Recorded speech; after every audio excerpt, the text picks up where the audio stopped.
Intermediate వార్షిక పరీక్షలు ప్రారంభమయ్యాయి. మొత్తానికి ఏదైతే నిజామాబాద్ జిల్లాలో దాదాపు 58 పరీక్షా కేంద్రాలలో పకడ్బందీ ఏర్పాట్లతో పాటు అన్ని పరీక్షలు విద్యార్థులు రాయడానికి అన్ని సర్వం సిద్ధం చేశారు. మనతో పాటు జిల్లా ఏదైతే ఇంటర్మీడియట్ విద్యాశాఖ అధికారి తిరుమలపూడి రవికుమార్ గారు మనతో ఉన్నారు. ఆయనతో మాట్లాడే ప్రయత్నం చేద్దాం. అసలు జిల్లాలో ఇంటర్మీడియట్ పరీక్షలు ఏ విధంగా నిర్వహిస్తున్నారు, మాస్ కాపింగ్ నిరోధానికి ఎలాంటి చర్యలు తీసుకోబోతున్నారు, ఇంకా పూర్తి వివరాలను ఆయన మాటల్లోనే మనం తెలుసుకుందాం. ఇంటర్మీడియట్ పరీక్షలు ఈరోజు ప్రారంభమయ్యాయి కదా, అసలు ఏ విధంగా ఏర్పాటు చేశారు? ఈరోజు రాష్ట్ర వ్యాప్తంగా ఫస్ట్ ఇయర్ ఎగ్జామ్స్ అనేది స్టార్ట్ అవ్వడం జరిగింది. మా యొక్క బోర్డ్ ఆఫ్ ఇంటర్మీడియట్ కమిషన్ ఆదేశానుసారం నిజామాబాద్ జిల్లాలో 58 సెంటర్లు అనేది ఏర్పాటు చేయడం జరిగింది. ఈ 58 సెంటర్లలో మొత్తం కూడా అన్ని ఫెసిలిటీస్ కావాల్సిన అన్నీ కూడా విద్యార్థులకు ఎలాంటి ఇబ్బందులు లేకుండా అన్ని సౌకర్యాలన్నీ కూడా కల్పించడం జరిగింది. దీంతోపాటు మనకు మొత్తం కూడా కలెక్టర్ గారు దీనికి చైర్మన్గా ఉండి కలెక్టర్ ఆధ్వర్యంలో ఒక హై పవర్ కమిటీ అనేది ఏర్పాటు చేయడం జరిగింది. ఈ హై పవర్ కమిటీ మెంబర్ మొత్తం కూడా అన్ని సెంటర్లు విజిట్ చేసి అక్కడ ఏదైనా ప్రాబ్లం ఉన్నా చేసినా కూడా కలెక్టర్ గారికి రిపోర్ట్ చేయడం జరుగుతుంది.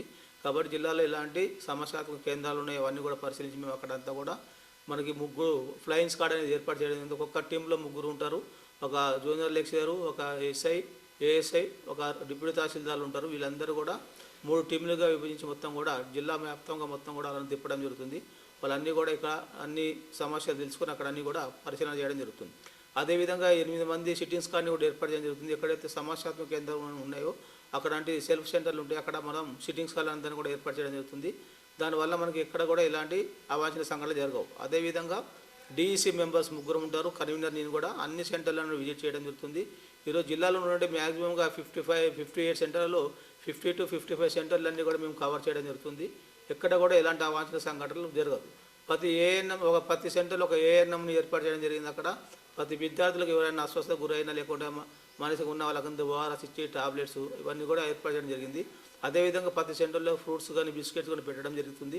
అక్కడ విద్యార్థులు టిఫిన్ చేయక రాకపోయిన వాళ్ళకి కొంచెం స్నాక్స్ బిస్కెట్లు ఇచ్చి వాళ్ళకి ఎగ్జామ్ రాసే విధంగా అన్ని చర్యలు తీసుకుంటున్నాం. ప్రతి సెంటర్లో 144 సెక్షన్ అనేది ఏర్పాటు చేయడం జరిగింది. అక్కడ ఎవరు కూడా 100 మీటర్ల లోపల ఎవరు కూడా అలౌ చేయడానికి ఎవరికి కూడా పర్మిషన్ ఉండదు. కాబట్టి జిల్లాలో ఎలాంటి మాస్ పాకింగ్ అవకాశం లేకుండా సీసీ కెమెరాల నీడలో ఈరోజు మొత్తం ఎగ్జామ్స్ అనేది నిర్వహించడం జరుగుతుంది. కాబట్టి ఎవరు కూడా ఎలాంటి చిట్టీలు కొట్టడానికి అవకాశం ఉండదు. అక్కడ మొత్తం కూడా ఈ సిఎస్ డిపార్ట్మెంట్లు అందరూ కూడా ప్రతి రూమ్ విజిట్ చేసుకుంటారు.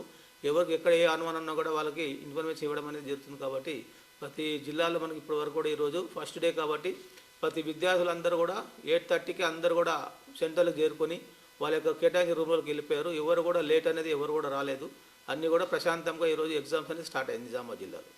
నిజామాబాద్ సార్, జిల్లా వ్యాప్తంగా ఎక్కడెక్కడ పరీక్షలు నిర్వహిస్తున్నారు, తర్వాత అక్కడ కూడా ఏ విధంగా ఉంది పరిస్థితి? జిల్లాలో మొత్తం కూడా 58 సెంటర్లు నిర్వహిస్తున్నాము. ఆర్మూరు, నిజామాబాద్, బోధన్ డివిజన్ 3 డివిజన్లు చేయడం జరిగింది. 3 డివిజన్లో కూడా అన్ని స్క్వాడ్స్ అందరూ కూడా ఒక డివిజన్ మీద ఏర్పాటు చేయడం జరిగింది. అక్కడ ప్రతి సెంటర్లో మొత్తం కూడా ఒక్కొక్క స్క్వాడ్ వీళ్ళందరూ కూడా 5 నుంచి 6 సెంటర్లు విజిట్ చేసి అక్కడ ఎలాంటి అవాంఛనీయ సంఘటనలు జరగకుండా మా ప్రాక్టీస్ జరగకుండా చర్యలు తీసుకోవడం అనేది జరుగుతుంది. సార్, అంటే ఎగ్జామ్స్ అనగానే పిల్లలు అంటే ఒత్తిడికి గురవుతుంటారు. అటు పిల్లలకు అటు తల్లిదండ్రులు కూడా ఇంట్లో ఇబ్బందులకు గురి చేస్తుంటారు. సో మీరు వాళ్ళకు ఎలాంటి అంటే మార్గదర్శకాలు చూపిస్తున్నారు? విద్యార్థులు తల్లిదండ్రులకు విజ్ఞప్తి ఒకటి, ఎందుకంటే పిల్లలు మానసికంగా చాలామంది బాధపడే అవకాశం, ఎగ్జామ్స్ అనే ఒక భయము ఆందోళన అనేది వాళ్ళలో కలుగుతుంది. కాబట్టి అలాంటి ఆందోళన చెందకుండా పేరెంట్స్ కూడా వాళ్ళకి ధైర్యం చెప్పాలి. ఎందుకంటే ఎగ్జామ్ మంచిగా రాయండి, ఒకవేళ రాయకపోతే దాన్ని విడిచిపెట్టండి, ఏం కాదు అనే ధైర్యం వాళ్ళకి చెప్పాలి. ఒక విద్యార్థులు సరిగా రాయకపోయినా ఎలాంటి అవాంఛనీయ సంఘటనలు చేసుకోకుండా, మానసిక ఒత్తిడి లోడ్ కాకుండా, సూసైడ్ చేసుకోకుండా, ఒకవేళ ఇప్పుడు మంచిగా రాకపోతే మళ్ళీ సప్లిమెంట్ 1 మంత్ లోపల సప్లిమెంట్ ఉంటుంది. కాబట్టి సప్లిమెంట్లో కూడా మంచిగా రాసుకునే అవకాశం ఉంటుందని చెప్పని అందరికి తెలియజేస్తుంది. ఎవరు కూడా తల్లిదండ్రులు కూడా పిల్లల్ని ప్రోత్సహించాలి. మానసికంగా నువ్వు ఎగ్జామ్ మంచిగా రాయలేదు చెల్లా తిట్టద్దు, ఒకవేళ రాకపోయినా నెక్స్ట్ టైం రాసుకున్నారు. కాబట్టి తల్లిదండ్రులు వాళ్ళని ప్రోత్సహించినట్టయితే ఏ ఒక్క విద్యార్థి కూడా మానసిక క్షోభ గురి కాకుండా వాళ్ళు ఎలాంటి సంఘటనలు జరగకుండా నిరోధించడానికి అవకాశం ఉంటుంది. కాబట్టి ప్రతి తల్లిదండ్రులు, పేరెంట్స్, ప్రజలందరూ గ్రహించి వాళ్ళకి మంచి అవకాశాలు కల్పించి వాళ్ళు ప్రశాంతవంతంగా ఎగ్జామ్ రాసే విధంగా అందరూ కూడా ప్రయత్నం చేయాలి. అంటే ఈ పరీక్షా పత్రాలు కానీ తర్వాత జవాబు పత్రాలకు ఎలాంటి బందోబస్తు ఉంటుంది, ఎలాంటి గట్టి ఏర్పాట్లు చేశారు? ఈరోజు మనం ఎగ్జామ్స్ అనేది ప్రశాంతంగా జరుగుతున్నాయి కాబట్టి ప్రశ్నపత్రాలు అన్నీ కూడా మనం ముందే ప్రతి ఒక్క పోలీస్ స్టేషన్లో 12 days అన్నీ కూడా డిపాజిట్ చేయడం జరుగుతుంది. ఇక్కడ పోలీస్ స్టేషన్లోనే అవన్నీ పత్రాలు ఉంటాయి. మనకి ఇక్కడ సెట్ అనేది రోజు ఒక సెట్ విడుదల చేయడం జరుగుతుంది. హైదరాబాద్లో ఉండే కమిషనర్ గారు, తర్వాత ఎడ్యుకేషన్ మినిస్టర్ అనే వాళ్ళందరూ కలిసి 6:15 కల్లా అక్కడ సెట్ ఓపెన్ చేసి మనకి అందరూ కూడా మెసేజ్ రావడం జరుగుతుంది. దాని ప్రకారమే ఒక సెట్, ఏ సెట్ వస్తే ఆ సెట్ని పోలీస్ స్టేషన్లో కస్టోడియన్స్ ఉంటారు, కస్టోడియన్ సెట్ తీసుకొని ఆ ఓపెన్ చేసి అందరికి సిఎస్డిఓలకు అందరూ కూడా డిస్ట్రిబ్యూట్ చేయడం జరుగుతుంది. అక్కడ ఎలాంటి సంఘాలు జరగడానికి అవకాశం ఉండదు. సీసీ కెమెరాలు ఉంటాయి అక్కడ అందరూ. సార్ అంటే ఓవరాల్గా అంటే ఈసారి ఒక బిఎన్ఎస్ఎస్ అని 163 అనేది 144 సెక్షన్ అనేది అమల్లో ఉంటుందని చెప్తున్నారు. అసలు దాని గురించి ఎవరికేం ఐడియా లేదు. అసలు ఏంది అసలు దానివల్ల ఏంది?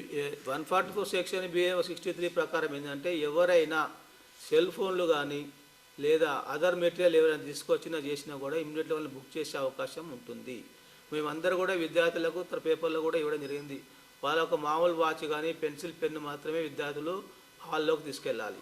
ఈ రోజు ఏం చేస్తున్నాం అంటే మొత్తం కూడా కాలిక్యులేటర్లు, తర్వాత రిస్ట్ వాచ్లు అన్నీ తీసుకోబోతున్నారు. దాంట్లో అన్నీ ఫీడ్ చేసుకొని మాల్పడే అవకాశం ఉంది. అలాంటివి లేకుండా మనం ఈ సెక్షన్లన్నీ పెట్టేసి విద్యార్థులపైన కఠిన చర్యలు తీసుకోవడానికి అవకాశం ఏర్పడుతుంది. డిఐఈఓ గారు చెప్తున్న ప్రకారంగా జిల్లాలో ఈ ఇంటర్మీడియట్ వార్షిక పరీక్షలు ఈరోజు మొదటి సంవత్సరం ప్రారంభమని, రేపటి నుంచి ద్వితీయ సంవత్సరం ప్రారంభమవుతున్నాయి. మొత్తంగా 36,000 మంది విద్యార్థులు ఈ పరీక్షలు రాయబోతున్నారు. వీళ్ళందరూ కూడా ఎలాంటి మానసిక ఒత్తిడి లేకుండా ప్రశాంత వాతావరణంలో పరీక్షలు ఏదైతే నిర్వహించేందుకు మేము అన్ని రకాల సర్వం సిద్ధం చేశాం. అదేవిధంగా ఆ పిల్లల తల్లిదండ్రులు కూడా ప్రోత్సహించి వాళ్ళకి ఎలాంటి ఒత్తిడి గురి చేయకుండా వాళ్ళు ప్రశాంత వాతావరణంలో పరీక్షలు రాసేందుకు కూడా అన్ని రకాల సహకరించాలని చెప్పేసి కూడా చూస్తున్నాడు. ప్రధానంగా ఏదైతే క్షణికావేశానికి గురి కాకుండా పిల్లలు ఎలాంటి ఇబ్బందులు కలగకుండా పరీక్షలకు సమయానికి వాళ్ళు చేరుకునేటట్టు ఉండాలి. ఒక 5 నిమిషాల గ్రేస్ పీరియడ్ ఇచ్చాం. ఖచ్చితంగా 9-5 నిమిషాల వరకు చేయాలి. ఈరోజు ఎలాంటి ఎవరు కూడా అవాంఛనీయ సంఘటనలు జరగలేదు. ఎవరు కూడా ఆలస్యంగా ఆ పరీక్షా కేంద్రాలకు రాలేదని చెప్తున్నారు. కెమెరా పర్సన్ ఉదయ్తో కలిసి అంగిరేకుల సాయిలు, S6 న్యూస్, నిజామాబాద్.